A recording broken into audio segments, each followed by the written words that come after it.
जी हाँ, आ आ रही रही है। है। वालेकुम अस्सलाम। ओके जी। तो मतलब अभी कोई 10-15 मिनट पहले से हम लोगों ने कोई गपशप शुरू की हुई थी। पहले हसीब ने ज्वाइन किया, फिर काशिफ ने ज्वाइन किया, तो हम लोग बातचीत कर रहे थे अभी। तो लेकिन फॉर्मली अभी तैमूर साहब ने ज्वाइन किया, टाइम अभी शुरू हुआ है। तो तैमूर साहब, काफी गैप आ गया, I am really sorry. Last time मैं नहीं मतलब अटेंड कर सका। हुआ ये कि जो ये वेंसडे का दिन होता है, ये मेरे लिए बड़ा सख्त होता है। मैं सुबह से लगा हुआ होता हूँ और तकरीबन 9 बजे तक मेरी कमिटमेंट रात तक चलती रहती है। उसके बाद मैं जहाँ ढीला होता हूँ वहां गायब हो जाता हूँ। तो अगर मैं थोड़ा अटेंटिव रहता तो मैं 2 दफा मिस कर चुका हूँ इसी दिन, वेंसडे वाले दिन। लेकिन होपफुली अगली दफा जी। से मेरी दूसरी कमिटमेंट्स खत्म हो जाएंगी, तो मैं फिर डेडिकेटेडली आप लोगों को टाइम दे सकूंगा। अच्छा, या तो फिर कुछ और दिन डिसाइड कर लेते हैं, हाँ, मैं वही मैं सोच दिन रहा भी था। कर सकते हैं, लेकिन for the time being let us leave it, इसी दिन के ऊपर रखते हैं। सही। और अगर एक्सपीरियंस चलो ठीक। अच्छा ना हुआ तो फिर देख लेंगे। चले सही। तो तैमूर साहब, आपने असाइनमेंट, जो क्वेश्चन था, पेपर था, क्विज, उसको अटेम्प्ट किया? नहीं, वो अभी तक नहीं मिला। बस कोशिश करूंगा कि आज या सुबह कर लूं। ओके। क्योंकि वो जो हमने अब ओके। तक पढ़ा था ना, 3 चैप्टर, जो पहले 3 चैप्टर पूरे पढ़े थे, जी जी। वो उसका टेस्ट है। वैसे तो उसमें मुझे चाहिए था कि उससे भी ज्यादा क्वेश्चंस डालता, लेकिन मैंने सिर्फ 50 क्वेश्चन डाले थे। और अ, इत्तेफाक से सिर्फ 2 ही लोगों ने अटेम्प्ट किया। काशिफ ने किया और गालिबन एक किसी और ने किया था। तो काशिफ तो खैर, मैं अभी बता रहा था कि काशिफ का रिजल्ट तो बहुत अच्छा रहा। तकरीबन ये पहले अटेम्प्ट में इन्होंने 66 लिए, फिर सेकंड में 98 लिए। लेकिन जो दूसरा था वो कुछ 8:30 बजे के करीब अटेम्प्ट किया गया है। तो मुझे लगता है ये बहुत जल्दी में, जिस किसी ने भी नहीं किया जल्दी में किया, तो वो कुछ 33-34 के ऊपर उनके मार्क्स आए हैं, विच इज नॉट गुड। मतलब इतना सारी चीजें पढ़ने के बाद अगर, और सेकेंडली मैंने जब ये ऑप्शन बता दी थी कि आप उसको रीअटेम्प्ट भी कर सकते हैं, तो इतने दिन थे पहले, आप अटेम्प्ट कर लेते, नहीं अच्छा होता दोबारा कर लेते। तो इस तरीके के साथ फिर आपने जैसे अटेम्प्ट ही नहीं किया, फिर और भी लोग हैं जिन्होंने बिल्कुल अटेम्प्ट नहीं किया। मैं समझ सकता हूँ कि कुछ मसरूफियत, लेकिन एक बात मुझे जो लग रही है, जो मैं इनसे डिस्कस भी कर रहा था, कि मुझे लग ये रहा है कि हमारा पेस जो है बहुत स्लो होता जा रहा है। अगर हम असाइनमेंट्स के हिसाब से नहीं चलेंगे तो वी विल स्टार्ट सही। Dragging feet. हाँ। मेरा तो हम एक बार सील कर देना कि 3 चैप्टर खत्म हो गए, जान छूट गई, अब हमने दोबारा उनकी बात नहीं करनी। तो फिर हम नए स्पिरिट के साथ आज हम नया टॉपिक शुरू कर लेते हैं। तो खैर, ये सारा प्रॉब्लम एनीवेज, बाकी जो लोग नहीं ज्वाइन अभी तक कर पाए, नेचुरली उनकी अपनी प्रॉब्लम्स होंगी, लेकिन अभी अयाज साहब आ गए। हाँ, गालबन जो दूसरा पेपर था वो मेरा ख्याल है कि अयाज साहब ने किया था। क्यों अयाज साहब, अस्सलाम वालेकुम।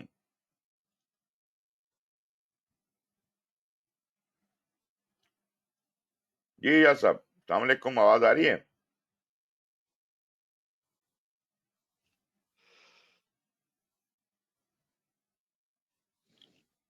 जी जनाब।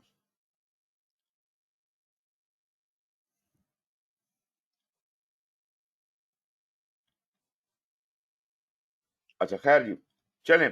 तो याद साहब, I am thankful to you कि आपने कम से कम पेपर अटेम्प्ट किया। लेकिन मैं यही बात कर रहा था कि अगर आप थोड़ा सा इसको और ज्यादा इंटरेस्ट से लेते और थोड़ा पहले ट्राई कर लेते, बिल्कुल आखिरी मोमेंट पे 8:30 बजे आपने ट्राई किया, तो शायद आपके पास टाइम बचता और आप उसे री अटेम्प्ट भी कर लेते, और आपका जो कोई भी स्कोर है आप उसको मजीद इम्प्रूव कर लेते। और ये Kashif is a good example for that कि ही डिड इट ट्वाइस। और पहली दफा इन्होंने 66% लिए और दूसरी दफा 98% लिए।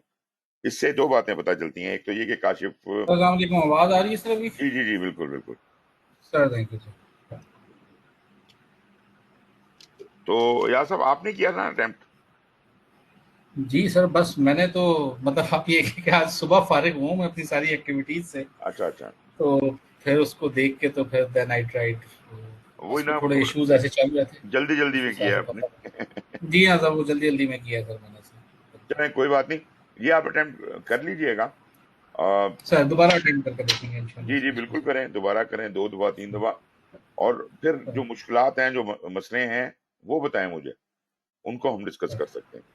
बट एनीवेज, बिल्कुल ठीक। This seals the first 3 chapters. इसके अलावा जो अगला काम आपका था, वो था कि जो पहला मॉड्यूल था डे 1, उसको जितना पढ़ सकते थे पढ़ना था। लाजमी बात है कि वो एक ही लेक्चर में तो हम नहीं, मतलब एक ही क्यूए सेशन में तो हम पूरे चैप्टर को नहीं गुजारेंगे। लेकिन ये जो चैप्टर है, ये काफी लेंथी है, मतलब कि हमने मेरा ख्याल है 2 दिनों में खत्म किया, 1.5 दिन में खत्म किया। तो पहले वाला जो लेक्चर है वो कोई मेरा ख्याल है 1 घंटे का है, दूसरा वाला जो है वो 3 घंटे का है, तो टोटल 4 घंटे की ये सारा चैप्टर था। तो मैं आई एम श्योर कि काशिफ और हसीब तो पहले से इन्वॉल्व है, इन्होंने तो पढ़ा होगा। तैमूर साहब और रियाज जी साहब, हाँ। आप बताइए कि आप लोगों ने कहाँ तक इसको सुना या पढ़ा। जी रियाज साहब।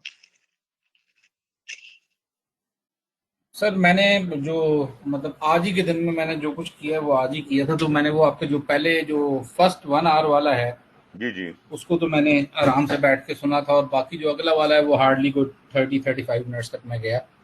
इससे अच्छा, आगे सर नहीं जा 35 मिनट सका तक गए हैं आप। इसका मतलब है आपने कोई सर। हाँ सर, 50 यहाँ तक स्लाइडें तो कर ली होंगी।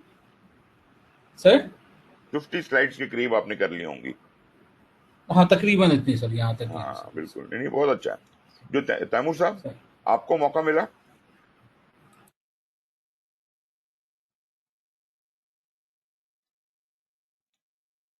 जी सर, तैमूर साहब।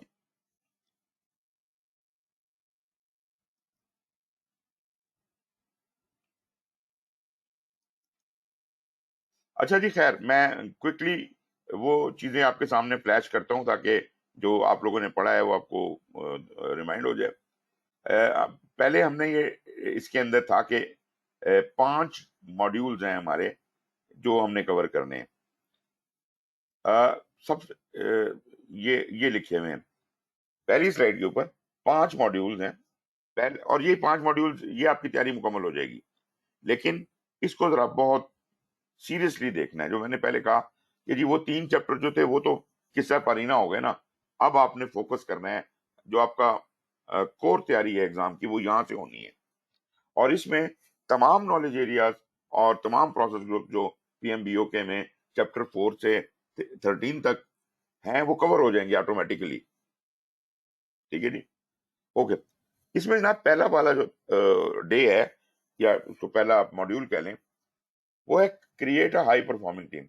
अब इसके अंदर क्या है, before you can start working on the project, you have to have a well motivated and high performing. का मतलब है कि आप एजाइल की टीम तैयार कर रहे हैं, जिसको आपने पूरी पावर हैंडओवर कर देनी है, डेलीगेट कर देनी है, और फिर ये टीम खुद ही काम करेगी।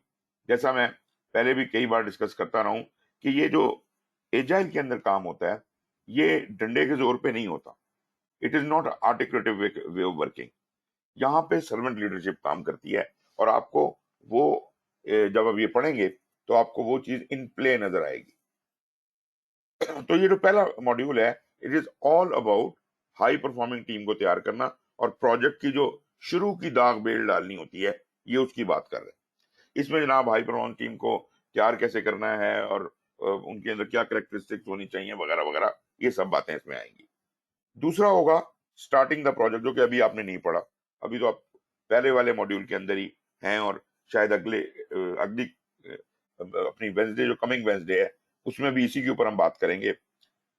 दूसरा मॉड्यूल जो होगा वो होगा स्टार्टिंग दी प्रोजेक्ट, जिसके अंदर प्लानिंग और वो सारा काम, चीजें कैसे इकट्ठी करनी है, किस तरह से आगे लेके चलना है। फिर तीसरा मॉड्यूल होगा डूइंग द वर्क, जिसमें हम उन चीजों को परफॉर्म करेंगे, आई मीन फिजिकली जो प्लान है उनको एग्जीक्यूशन में लेके जाएंगे। फिर दोबारा आप टीम के ऊपर वापस आ जाते हैं, keeping the team on track, ये आपका चौथा मॉड्यूल है। इसमें मॉनिटरिंग एंड कंट्रोल के दौरान आपने टीम की परफॉर्मेंस को चेक करना है, और उनको ट्रैक पे कैसे रखना है एजाइल एनवायरनमेंट में, खास तौर पे ये चीज बड़ी इंपॉर्टेंट है। और last but not the least, जो आखिरी डे है आपका, वो keeping the business in mind, मतलब वो स्ट्रेटेजी जो है जिसके तहत आपने ये प्रोजेक्ट शुरू किया था उसको आपने इग्नोर नहीं करना। तो ये वो 5 मॉड्यूल्स हैं आपके। पहले मॉड्यूल को हम शुरू करते हैं।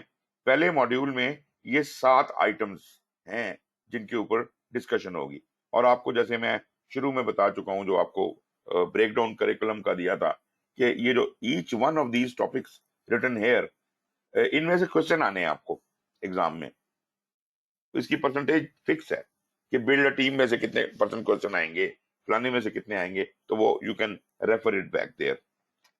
तो यहाँ पे जनाब पहला सवाल इसमें है कि टीम को बिल्ड कैसे किया जाए, दूसरा टीम के ग्राउंड रूल्स कैसे एस्टेब्लिश किए जाए, फिर अगर कोई ऐसे काम है जो हमारी टीम के अलावा कॉन्ट्रैक्टर को हायर करना पड़ेगा, सब कॉन्ट्रैक्ट करना पड़ेगा, तो उसमें उन सब कॉन्ट्रैक्टेड प्रोजेक्ट्स की निगोशिएशन कैसे होगी, एग्रीमेंट्स कॉन्ट्रैक्ट वगैरह कैसे बनेंगे। तो हल्का फुल्का सा प्रोक्योरमेंट और कॉन्ट्रैक्ट्स का भी इशारा मिलता है, ऑल्दो ये काम आगे जाके आप और तफसील में पढ़ेंगे। फिर आपने जब अपनी टीम बना दी, अब आप अपनी टीम को, टीम मेंबर्स को और आपके स्टेक होल्डर्स को एम्पावर कैसे करेंगे, मतलब control will be in the hand of the people.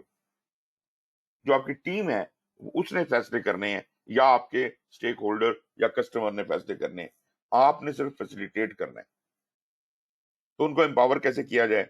फिर इन टीम मेंबर्स और स्टेक होल्डर्स को इस एजाइल एनवायरनमेंट में काम करने के लिए ट्रेन करने की भी जरूरत है, क्योंकि आमतौर पर लोगों ने इस तरह की एनवायरनमेंट में, हाईली एम्पावर्ड एनवायरनमेंट में काम नहीं करने की आदत होती। फिर जब आपने उन्हें ट्रेन कर दिया, अब आप उनको जिसे कहते हैं फैसिलिटेट करते हैं, इंगेज और सपोर्ट करते हैं वर्चुअल टीम को, कि जनाब यहाँ पे जरा, मतलब यहाँ पे कोई ऑर्डर नहीं होता, बल्कि उनके लिए आप राह हमवार कर रहे होते हैं, उनके जो रास्ते की मुश्किलात हैं वो दूर कर रहे होते हैं। Engage and support virtual teams. आपने उनके फैसले नहीं लेने, आपने उनकी राहें हमवार करनी है। और आखिर में आपने build a shared understanding about a project, कि जनाब हम सब एक ही डायरेक्शन में चल रहे हैं कि नहीं चल रहे हैं। ये चीज आपने जो ताने इसके बांध के रखने हैं, ये आपकी जिम्मेदारी है। खैर जी, ये जो मैंने आपको बताई 3 आपके वो बनते हैं, ये 5 सॉरी जो डेज हैं, दरअसल अगर आप इसको मैप करें तो आपको याद होगा कि आपने कहा था कि हम 3 डायमेंशंस में एग्जाम देंगे। एक डायमेंशन पीपल की होगी, एक प्रोसेस की होगी और एक बिजनेस की होगी। तो उनकी परसेंटेज अलग अलग है कि इतने फीसद सवाल पीपल में से आएंगे, इतने प्रोसेस में से आएंगे, इतने बिजनेस में से आएंगे। जो पहला और चौथा लेसन है या मॉड्यूल है, this is all about people. दूसरा और तीसरा जो मॉड्यूल है, this is all about process, जहां पे आप काम प्लान करते हैं और उसे एग्जीक्यूट करते हैं। और टीम को तैयार करना और टीम से काम करवाना, this is module 1 and module 4, ये पीपल से ताल्लुक रखते हैं। और आखिरी मॉड्यूल जहाँ पे आप you are keeping the business in mind और चीजों को अलाइन करते हैं, और वो जरूरी नहीं है कि ये काम आखिर में हो, this might have started from the right from the beginning, but ये बिजनेस जो है, इसका वाला मॉड्यूल जो है वो आखिरी है, और उसके अंदर हम बिजनेस और स्ट्रेटेजी को मद्देनजर रखते हैं। तो ये वो एस्पेक्ट्स हैं, 3 बेसिक एस्पेक्ट, जिनके अंदर आपने अगर तैयारी करनी है तो आप एग्जाम पास करने के काबिल हो सकते हैं। अब जनाब ये बात तो फाइनल हो गई कि आज का जो मॉड्यूल है, जो अभी हम कर रहे हैं, first module, this is all about people. तो इसलिए इसमें पीपल के बारे में ज्यादा बात होगी। जो लोग पीएमबीओके को जानते हैं वो जनरली इन प्रोसेसेस को आइडेंटिफाई कर पाते हैं कि जनाब ये जो लेफ्ट हैंड साइड के ऊपर चीजें लिखी हैं, अगर आपको नजर आ रही हो, कि जनाब identify stakeholder, plan resource management, develop project plan, acquire resources वगैरह वगैरह वगैरह, ये पूरी किताब में वेरियस प्रोसेसेस हैं। ये सारी लोगों से रिलेट करती हैं। टीम है, टीम को डेवलप करना, टीम को मैनेज करना वगैरह वगैरह। अब ये जो जितने भी काम हैं, अगर इनको हम करंट जो करिकुलम है उसके हिसाब से डिस्ट्रीब्यूट करें, तो मतलब not exactly, but they can be mapped in such a way. वो जो ऊपर के मैंने आपको 7 काम बताए हैं, वो बिल्ड अ टीम और ये अगर आप देखें, ये ऊपर 1 2 3 4 5 6 7, ये वो वाले काम है, और ये डे 1 में कवर हो रहे हैं, आपका मॉड्यूल 1 में। और जो नीचे वाले काम है ये मॉड्यूल चौथे वाले मॉड्यूल के अंदर ये कवर होंगे। तो पीपल सारे का सारा तकरीबन इन 14-15 जो टास्क हैं इनमें कवर हो जाता है। आज जो हमारा फोकस है जो इस मॉड्यूल का, वो ये 7 मॉड्यूल हैं जो कि मैं आपको बता चुका हूं, और इनके जो actual numbers according to the curriculum जो आपकी एग्जामिनेशन कंटेंट आउटलाइन दी गई है, मुझे पता है कि ये पहले भी किसी ने सवाल उठाया था कि ये नंबर ऐसे क्यों लिखे हुए 1 2 3 4 5 6 क्यों नहीं लिखे हुए। ये number exactly according to the curriculum लिखे हैं। बिल्ड अ टीम करिकुलम में आपके किस नंबर पे आता है, 1.6 पे वहां आता है, फिर 1.12 पे आता है डिफाइंड टीम ग्राउंड रूल। बस सीक्वेंस मैंने वही रखा है, लेकिन नंबरिंग मैंने करिकुलम की उसके साथ कर दी है जो आपके ईसीओ में लिखे हुए नंबर हैं। उससे फर्क ये पड़ेगा कि आप ये एग्जैक्टली ट्रेस कर सकते हैं कि बिल्ड अ टीम के कितने फीसद सवाल आएंगे या डिफाइन टीम ग्राउंड रूल के कितने परसेंट सवाल आएंगे, और आप उसके हिसाब से उस चीज को उतनी तैयारी के दौरान भी उतनी इंपॉर्टेंस दे सकते हैं।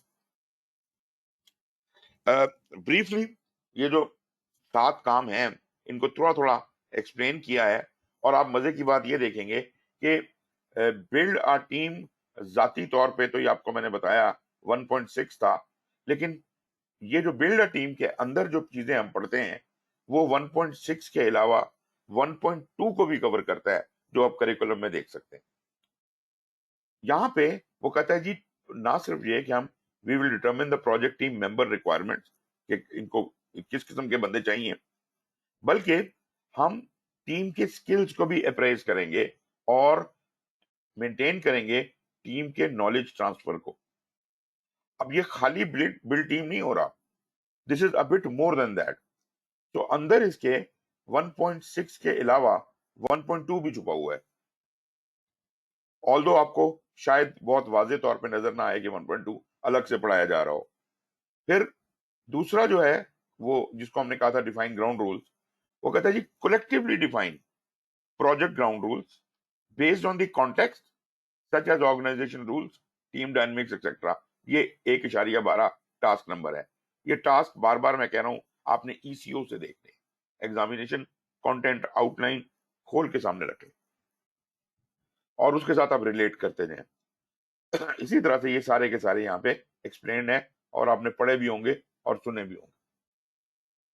फिर आप आ जाते हैं पहले टॉपिक की तरफ, बिल्ड अ टीम। जो मैंने कहा कि बिल्ड अ टीम जो है वो बुनियादी तौर पर 1.6 और 1.2 ईसीओ के 2 आइटम्स को मिला के बनाया गया है।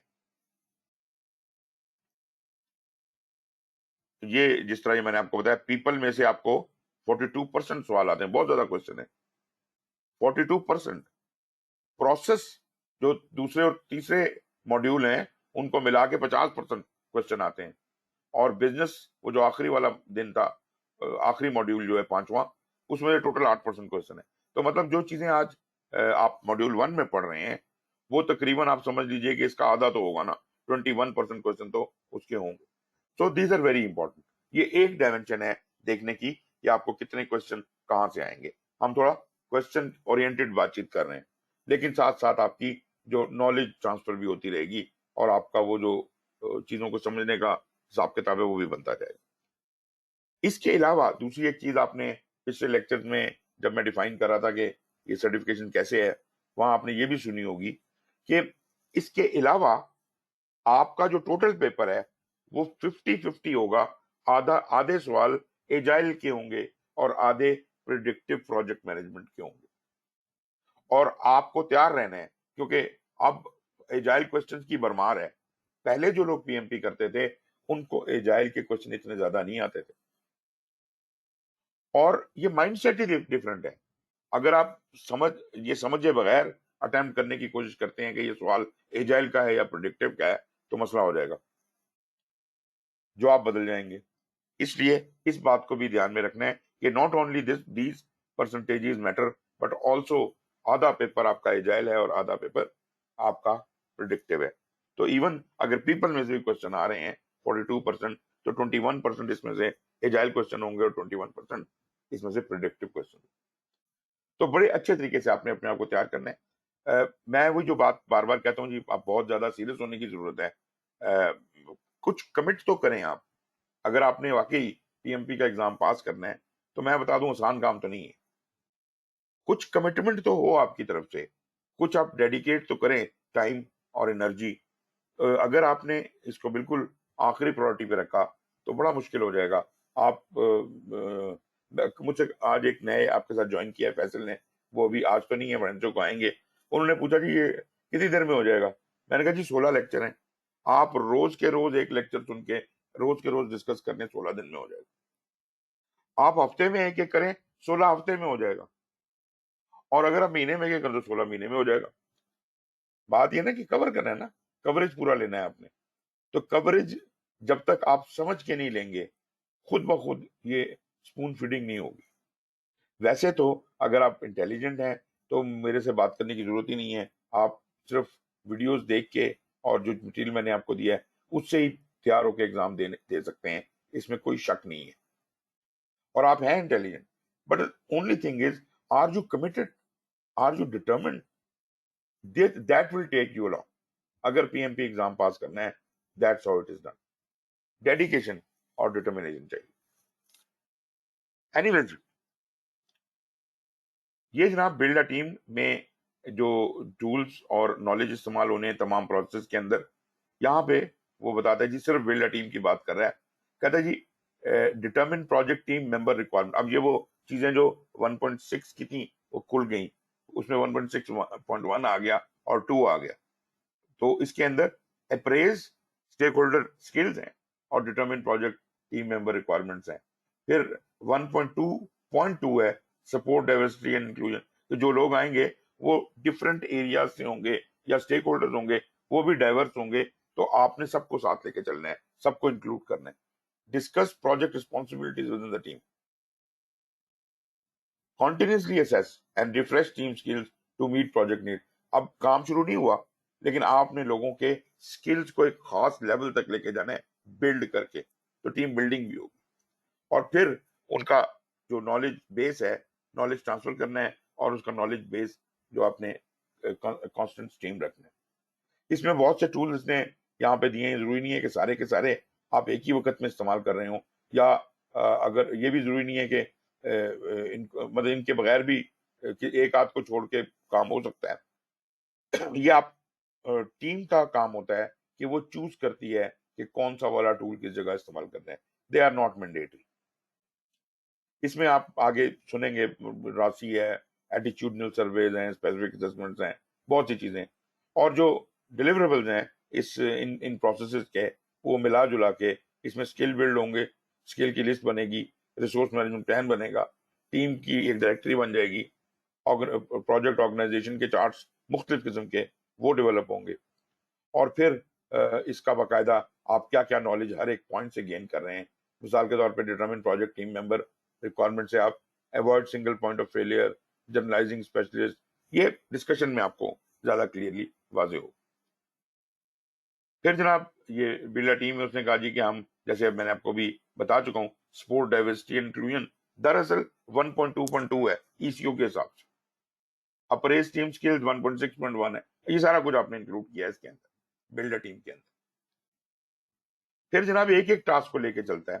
पहला उसने कहा जी 1.2, इसमें लीड अ टीम है और ईसीओ कहती है कि इसमें ये 3 काम होते हैं।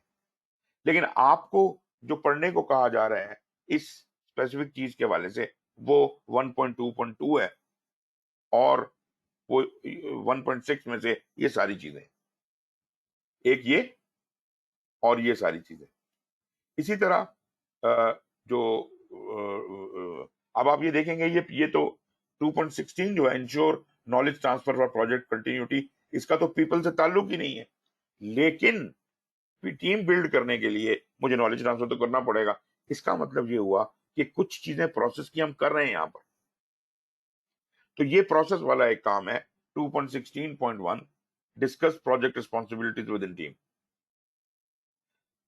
फिर जनाब ये इनके टूल्स वगैरह, और फिर इस तरह से आप पढ़ते जाते हैं। तो ये फिर अब आपने डिफाइन करना शुरू कर दिया, प्रोजेक्ट टीम क्या होती है, रिसोर्स मैनेजमेंट प्लान में क्या कुछ होना चाहिए, टीम मेंबर की क्या क्या कंसिडरेशन होनी चाहिए। ये वो चीजें हैं जो आपको समझ आनी चाहिए। अदर कंसिडरेशन हैं। फिर जनाब ये बताया कि स्टेक होल्डर्स जो हैं वो किस तरह, जो closest to the project manager stakeholders कौन से हैं, उससे बाहर कौन से हैं, उससे बाहर कौन से हैं।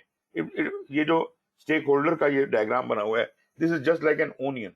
आप एक लेयर छीलते हैं, अंदर से एक और लेयर निकल आती है, उसको छीलते हैं, एक और लेयर निकल आती है।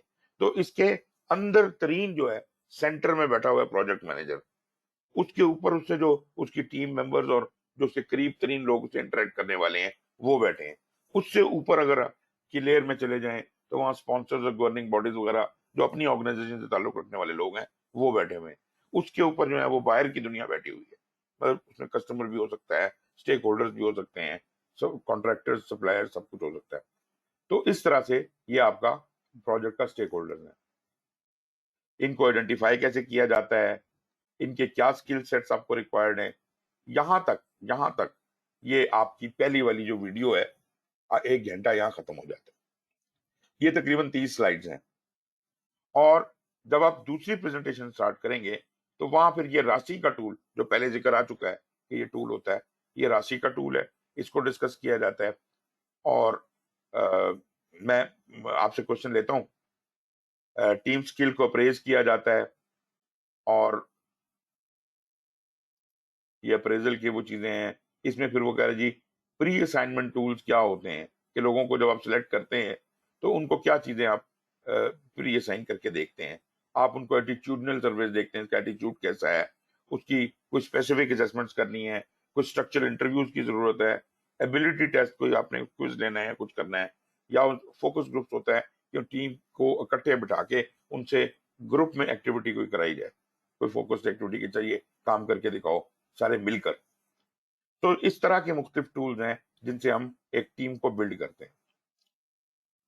फिर डाइवर्सिटी और इंक्लूजन के हवाले से ये बातें हैं, मतलब ये आप पढ़ेंगे तो आपको खुद ब खुद चीजें समझ आएंगी। नेचुरली अब मैं पूरे का पूरा लेक्चर इधर आपको यहाँ पे तो नहीं सुना सकता, लेकिन अगर आप समझें कि क्वेश्चन करें तो फिर मैं उसको मजीद तफसील में जाने को तैयार। जी जनाब, ये किसने हाथ खड़ा किया हुआ है जी? मैंने हाथ खड़ा किया है। काशिफ, काशिफ बोलिए। थोड़ा सा सर मुझे कंफ्यूजन इस तरह है कि मेरे लिए ये जो आपने टेबल दिखाया है ना, जिसके अंदर ये टास्क है build a team for example, और उसके अंदर हर एक इनेबलर के टूल्स एंड डिलीवरेबल्स हैं और आगे नॉलेज है। सो बेसिकली जो ये टूल्स एंड डिलीवरेबल्स है, मेरे ख्याल में ये वाली लिस्ट जो है इसको मैं काफी सीरियसली ले रहा हूँ और मतलब कि हर एक पॉइंट को समझने की कोशिश कर रहा हूँ। ठीक है। अब ऐसे है कि जब ये वाले टूल्स एंड डिलीवरेबल्स मैं कंपेयर करता हूँ स्टूडेंट मैनुअल के साथ, तो थोड़ा सा मिसमैच है। तो कुछ चीजें इसमें ज्यादा है। ये आपने पहले भी क्वेश्चन किया था मेरे से, और मैं आपको ये बता रहा हूँ कि ईसीओ जो है वो अथॉरिटी है। ये जिस बंदे ने भी ये जो स्टूडेंट मैनुअल लिखा है उसने बहुत गलतियां की हुई हैं। मैंने कोशिश की है कि जहां जहां मुमकिन हो सके, जहां जहां मेरी नजर से कोई गलती गुजरी है तो मैं उसको ईसीओ के मुताबिक कर दूं। इसलिए जहां जहां नहीं सर सॉरी सर, वो जो पहले मैंने आपको कहा था वो तो सिर्फ सीक्वेंस थी ना, चले वो तो हम छोड़ देते हैं, उसके मतलब कोई इतनी खास वो नहीं है वेटेज मेरी नजर में। जी जी। जो स्टूडेंट मैनुअल है ना, जो जिससे आपने फॉर एग्जांपल नेक्स्ट स्लाइड भी बनाई, एक स्लाइड के ऊपर आपने सिर्फ डिलीवरेबल्स और टूल्स लिखे हुए हैं। जी जी। तो अगर हम उसको कंपेयर करना, उसमें फॉर एग्जांपल टूल्स हैं, मैं आपको एक एग्जांपल देता हूँ। अगर आप टेबल खोलेंगे ना तो इसमें राशि मैट्रिक्स है, और फिर उसके बाद ये सारे प्री असाइनमेंट टूल्स हैं, एटीट्यूडनल सर्वे, स्पेसिफिक असेसमेंट और वर्चुअल टीम्स। उसके अलावा जो इंफॉर्मेशन रेडिएटर्स हैं जो हमारी एजाइल टीम्स के अंदर यूज होते हैं, और रिक्वायरमेंट्स एंड रेट्स हैं, ये वाले दो टूल्स हमारे पास स्टूडेंट मैनुअल में नहीं है। और अगर आप अपनी स्लाइड में जाएंगे ना आगे, आप जहाँ पे अलग-अलग डिलीवरेबल और टूल्स बताते हैं, जी जी, वहां पे भी टूल्स में ये दो चीजें नहीं है। तो अब मुझे थोड़ा सा ये कंफ्यूजन कि इन दोनों में से अगर, और सिमिलरली डिलीवरेबल्स के अंदर काफी ज्यादा डिफरेंसेस हैं। जैसे कि स्किल्स लिस्ट है, वो तो हमारे पास एक लिस्ट ऑफ स्किल्स है, फिर रिसोर्स मैनेजमेंट प्लान है, और वहां पे जो है वो रिसोर्स स्केड्यूल और टेक्नोलॉजी है। क्या रिसोर्स स्केड्यूल और रिसोर्स असाइनमेंट भी है जो हम राशि में पढ़ते हैं, जो रिस्पॉन्सिबल है, और मतलब कि वो वाले सारे जो राशि के अंदर हम करते हैं वो रिसोर्स असाइनमेंट हमारे पास बेसिकली करते हैं। तो यहाँ पे जो है ये रिसोर्स मैनेजमेंट प्लान है। तो ये थोड़ी बहुत मतलब मुझे नॉमेनक्लेचर में है, ये मतलब कॉन्सेप्ट में क्लियर है, लेकिन नॉमेनक्लेचर में है, क्योंकि एग्जाम्स के अंदर क्वेश्चन जब आएगा फॉर एग्जांपल वो कहेगा कि के deliverables, for example build a team के डिलीवरेबल्स 1 2 3 क्यों 4, तो कहेगा उसके सर? अंदर थोड़ा सा ऐसी बात वो क्यों अच्छा कहेगा? नहीं कहेगा। ऐसी बात वो ठीक क्यों है, कहेगा? देखें, आप इसमें से नॉलेज निचोड़ें, आप इसमें से रट्टा ना निकालें। ठीक है, वो तो ये जितनी हाँ वो तो टूल्स और डिलीवरेबल्स दिए ये इंडिकेटिव है, ये ठीक कोई है। हतमी नहीं है कि यही चीजें आपने करनी है। ये सिर्फ इशाराती हैं कि भाई ये देख लो, ये देख लो, ये देख लो, मतलब ये चीजों के बारे में आपको पता होना चाहिए। अब मिसाल के तौर पे इंफॉर्मेशन रेडिएटर क्या यहाँ पे ही इस्तेमाल होकर खत्म हो जाता है? इसने इस्तेमाल तो नहीं, आगे जाके प्रोसेस में होना है। बिल्कुल इंफॉर्मेशन रेडिएटर का काम, हम उसकी बुनियाद डाल रहे हैं, लेकिन इंफॉर्मेशन रेडिएटर तो बाद में इस्तेमाल होंगे। तो बिल्ड अ टीम में हमने सिर्फ लोगों को इस हद तक एजुकेट करना है कि कौन से इंफॉर्मेशन रेडिएटर होते हैं और तुम्हें किनकी जरूरत पड़ेगी, और उनको तदबीयत जो देनी है, उनको बिल्ड करना है, उसमें हमने उनको वो चीजें सिखानी है, इस हद तक। बिल्कुल अदरवाइज ऐसे ही। इंफॉर्मेशन रेडिएटर का यहाँ कोई रोल नहीं है नॉलेज के अलावा। ठीक है, इसी तरह रिक्वायरमेंट्स और रेट्स हैं, इनका कोई रोल नहीं है सवाए तैयारी कोई के। रोल नहीं, बिल्कुल प्लानिंग नहीं हो रही, ये प्लानिंग में चीजें इस्तेमाल होंगी। तो दिस इज द बेसिक समझ आ गया। Knowledge we are giving them. और मैं ये कहूंगा कि ये अच्छा, टूल्स और डिलीवरी जो उसने दिए हैं, इसमें बहुत सी चीजें मिसिंग हैं। Feel free to add anything you think कि इसके अंदर ऐड होनी चाहिए। ठीक हो गया। ये कोई मतलब इसके ऊपर आपने कोई रट्टा नहीं लगाना तो हो इसमें तो टूल्स और डिलीवरेबल्स ये लिखे थे। मेरे हिसाब से इन टूल्स एंड डिलीवरेबल्स से ज्यादा इंपॉर्टेंट जो आपके दाएं हाथ के ऊपर चीजें लिखी हुई हैं, ये नॉलेज, ये जो है नॉलेज, ये ज्यादा इंपॉर्टेंट है कि आपको पता हो कि जब आप प्रोजेक्ट टीम मेंबर रिक्वायरमेंट्स को डिटरमिन कर रहे हैं तो इसमें ये 3 चीजें बड़ी इंपॉर्टेंट है। Avoid single point of failure, ठीक है जी। बिल्कुल ये तो है। Generalising specialist, this is important. और ये जो बातें हैं ये कंसेप्चुअली समझ लें, और ठीक है, ये जो टूल्स एंड डिलीवरेबल्स हैं इनको जरा थोड़ा, जैसे कहते हैं ना कि अप्रोक्सीमेटली समझ लें, सही हो गया। तो बस फिर आपका फोकस सही हो जाएगा। मेरा सिर्फ ये कंसर्न था, फॉर एग्जांपल यहाँ पे रिक्वायरमेंट्स एंड रेट्स के बारे में बात करता है और कोई ऐसा क्वेश्चन करता है कि बिल्ड अ टीम में रिक्वायरमेंट्स और रेट्स की जरूरत है या नहीं, मोर और लेस, मतलब सिनेरियो बना के भी कर सकता है। जी जी। तो उसमें तो मुझे थोड़ी सी कंफ्यूजन हो जाएगी कि क्या नहीं, ये नहीं, है या नहीं। सर मेरा मतलब है क्यों क्वेश्चन वो ऐसा पूछेगा आपसे? अगर पूछेगा तो अच्छा, यही पूछेगा कि क्या ये जिससे ये डिटरमिन हो सके कि आया कि टीम को रिक्वायरमेंट्स का पता है और रेट्स का अंदाजा है, ये कैसे लगाए जाते हैं, ठीक है। उनका कोई तरीका आता है इनको कि नहीं आता है। आपको भी ये पता होना चाहिए कि हाँ अंदाजा तो होना चाहिए।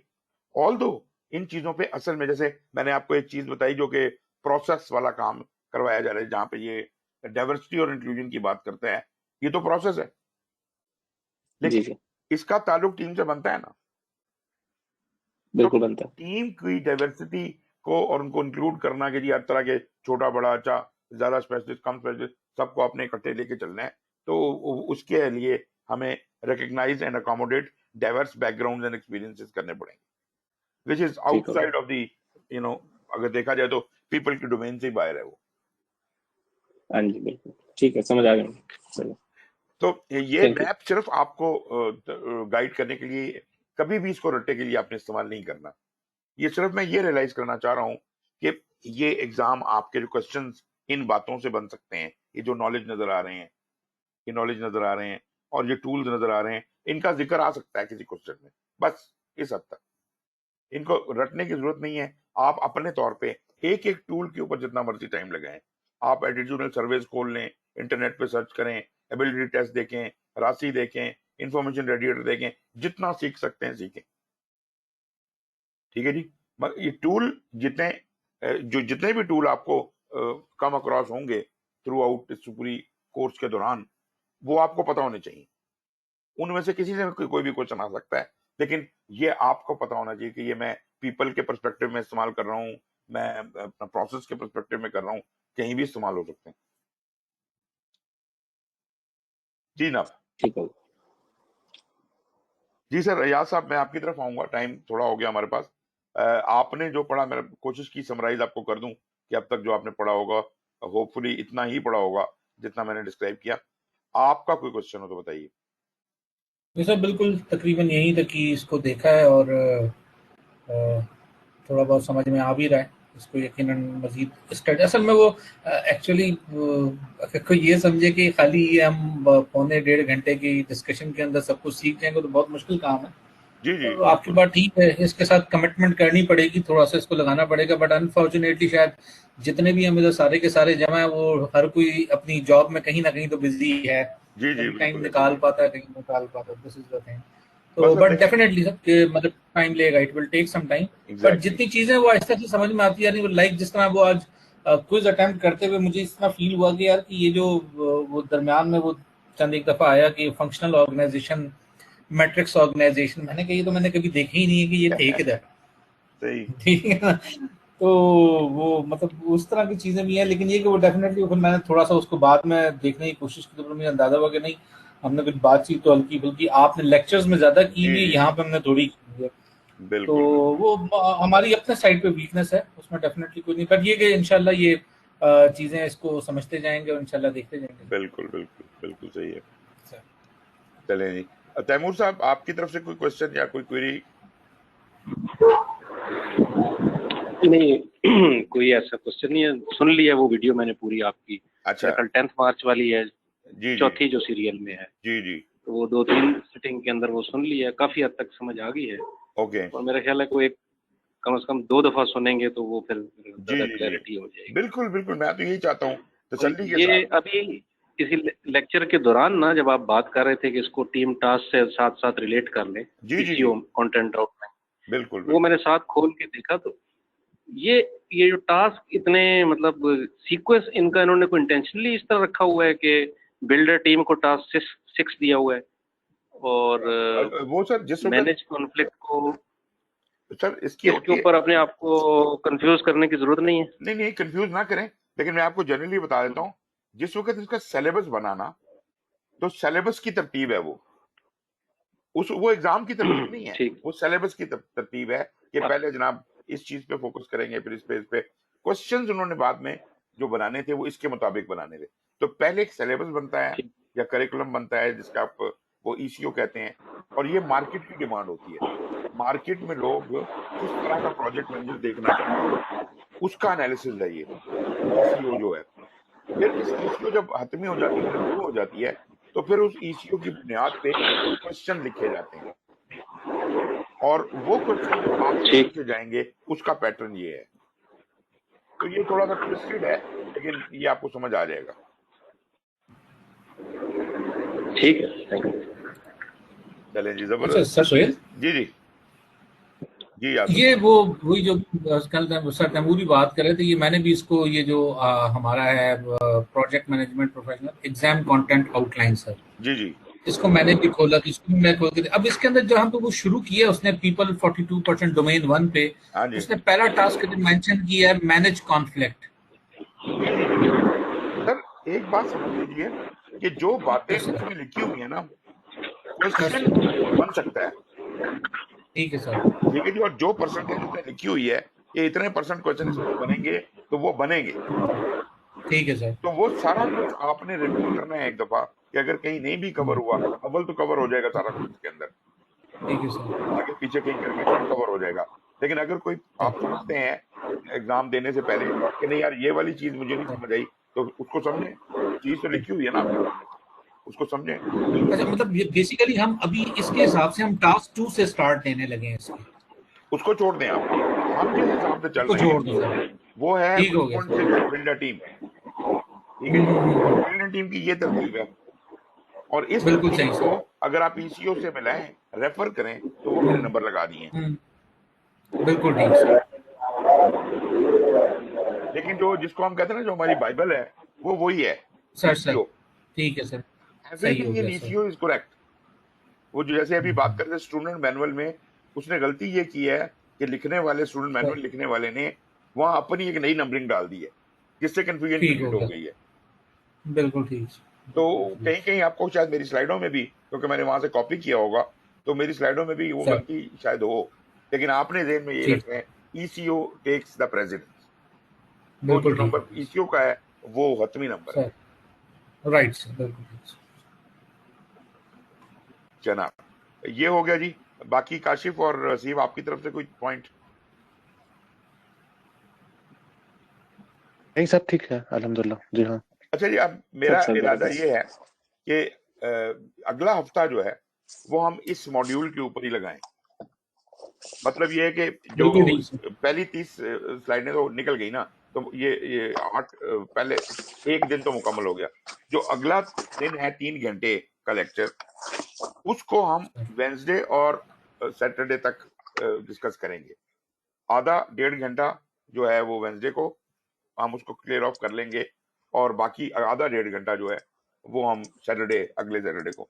तो अगले सैटरडे को इंशाल्लाह will be done with day 1, जो आपका मॉड्यूल 1 है, we will be completely done with it. फिर मैं राइट आपसे सर, उसका टेस्ट भी लूंगा, ठीक है ठीक जी। हो ठीक गया। हो। और इस तरह फिर हम चलते रहेंगे, और अभी हम ऑन पाथ हैं, अभी हम चल पड़े हैं। अब इंशाल्लाह हम फिर मॉड्यूल 2 पे, 3 पे, 4 पे, 5 पे, एंड देयर यू आर, फिर आपका फाइनल एग्जाम दे दूंगा। ठीक हो गया सर, ये मुनासिब है सर, क्योंकि वो जो 3 घंटे की वीडियो है ना, वो ऑलमोस्ट अगर मतलब मेरे जैसे बंदे के लिए हो तो मुझे पूरा एक हफ्ता चाहिए उसे हजम करने के लिए या हाँ उसको बिल्कुल देख बिल्कुल। के आराम से समझने के लिए सर। नहीं, मैं चाहता हूँ आप अपने पेज से चलें, लेकिन मैंने जो बात की वो बड़ी सर इंपॉर्टेंट है कि अगर आपने सर वो जो प्रोक्रास्टिनेट कर लिया ना, जो कि हमारी इंसानी आदत है, तो गए फिर सर काम से, लटक गए, फिर कल नहीं कर सर, फिर लूंगा, तो परसों मटक कर नहीं, कोई लूंगा, शक ये नहीं होगा, कभी भी नहीं होगा। फिर सर। आपने कमिट ऐसी करना है कि मैंने रोज 1 घंटा या इतनी देर इसको देखना है, पढ़ना है, और रोजाना करना है ये काम। फिर नहीं, आप अभी आपने अच्छा कर दिया सर। आपने ये कहा ना कि अभी वो 3 घंटे वाली जो वीडियो हमारी जो 10 तारीख वाली है, जी जी उसको हम मतलब वेडनेसडे को भी और नेक्स्ट सैटरडे को जी जी डिस्कस जी, करेंगे। I think it is good time frame जिसके अंदर हमें से कर लेना चाहिए। बिल्कुल इसके बिल्कुल अंदर और कोई गुंजाइश नहीं है मेरे ख्याल में भी। बिल्कुल, तसल्ली के साथ हो जाएगा इंशाल्लाह। सर इंशाल्लाह। चले sir, thank you very much, बहुत अच्छा रहा आज का सेशन आपके साथ। और मैं वो असाइनमेंट देता हूँ, लेकिन असाइनमेंट में कोई नया नहीं है। I just want you to study the same video, मैं वो आपको भेज दूंगा। बिल्कुल ठीक होगा सर। ओके जी, ठीक थैंक है यू, चले सर, बहुत थैंक यू शुक्रिया सो जनाब। Much. Okay thank you, thank you very thank you, much. अल्लाह हाफिज़। ओके थैंक यू अल्लाह सर, अल्लाह हाफिज़। थैंक यू हाफिज। सर।